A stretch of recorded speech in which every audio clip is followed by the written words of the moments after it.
Bonjour et bienvenue sur Bio TV. On ne présente plus Natexpo, le salon incontournable du secteur de la bio, qui enregistre cette année 12 000 visiteurs et 600 exposants venus du monde entier. Un chiffre à retenir, plus 10% de croissance, avec un chiffre d'affaires du secteur à 5,5 milliards d'euros fin 2014. Cette année, la croissance donne le sourire à tous les acteurs de la bio. Les études sont formelles. Les Français accordent une importance croissante au développement durable dans leurs décisions d'achat. 88% d'entre eux déclarent privilégier les produits respectueux de l'environnement, contre 66% en 2013. Le secteur est également très dynamique en termes d'innovation. 4 entreprises sur 10 ont lancé des nouveautés bio en 2013. Finalement, c'est une grande fête du bio pour moi, Natexpo. En particulier en 2015, une très bonne année pour le marché qui croît fort. Les magasins bio en particulier, on a une croissance qui est autour de 12%, parce que le bio, c'est pas un vieux truc poussiéreux du passé, c'est des valeurs traditionnelles, c'est des pratiques en effet un peu immuables, mais à vivre aujourd'hui et au quotidien. Et nos consommateurs aujourd'hui, ils veulent avoir le meilleur des deux mondes. Alors je vais vous parler de Pural parce que c'est une success story. On a des évolutions à plus de 20%, notamment donc la panification. L'Allemagne est connue pour le choix des pains qu'on n'a pas l'habitude de voir dans d'autres pays. Derrière, il y a également une deuxième catégorie qui progresse énormément. Et là, c'est des tendances plutôt connues dans le monde bio, même tendance européenne. C'est le snacking. Le snacking, c'est environ une vingtaine de produits et des progressions entre 10 et 15%.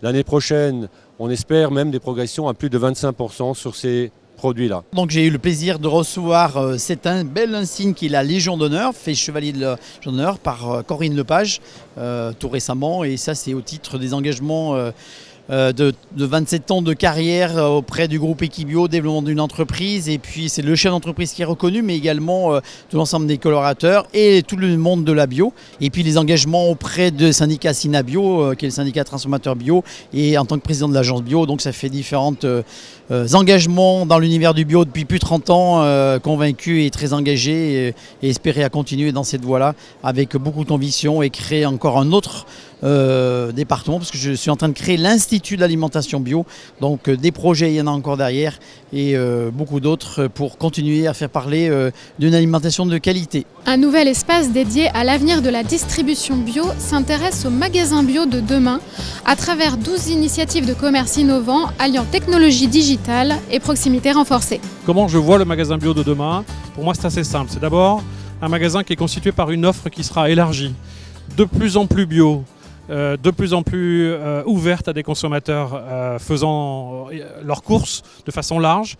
C'est aussi un magasin animé par des professionnels mieux formés. Je crois que c'est absolument incontestable qu'on ait besoin d'avoir une réponse à nos consommateurs. C'est bien naturellement un magasin souvent plus grand, parce qu'il faut pouvoir faire ses courses au sens large avec un magasin dans lequel on va pouvoir trouver tous les produits.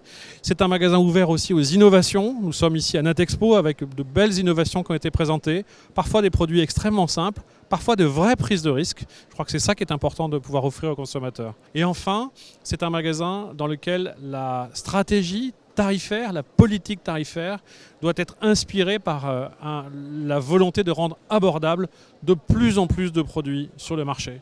Les chaînes existeront, certes, avec une satisfaction client par rapport au fait qu'on puisse les retrouver un peu partout en France, mais les petits magasins, enfin les magasins indépendants en général, auront aussi leur capacité à exister si effectivement ils savent se remettre en cause eux-mêmes en continuant de faire un travail de fond, précision et service client. Une des grandes tendances qui se développe en magasin bio, c'est le vrac.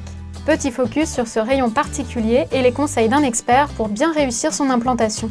Les grands conseils qu'on pourrait donner, c'est d'une part de bien étudier son implantation vrac en termes de matériel, mais aussi en termes de produits, et d'étudier son implantation produit en tenant compte de la demande des consommateurs qui viennent dans son magasin. Donc de bien se poser, bien définir son projet pour le vrac, savoir s'il veut des produits plus santé, plus simples, plus travaillés, plus plaisir, et d'essayer, en fonction du nombre de références, de ne pas trop se disperser, mais d'offrir quelque chose de cohérent pour le consommateur, de faire en sorte que son offre soit claire et comprise par le consommateur qui vient face au meuble vrac.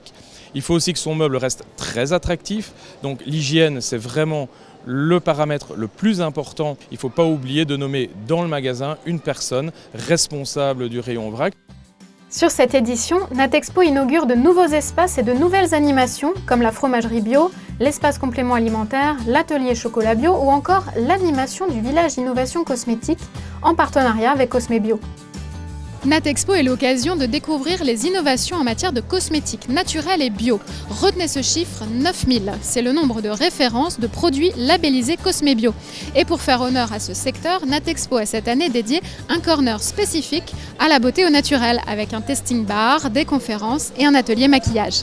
Et alors pourquoi avoir fait le choix du bio en maquillage ?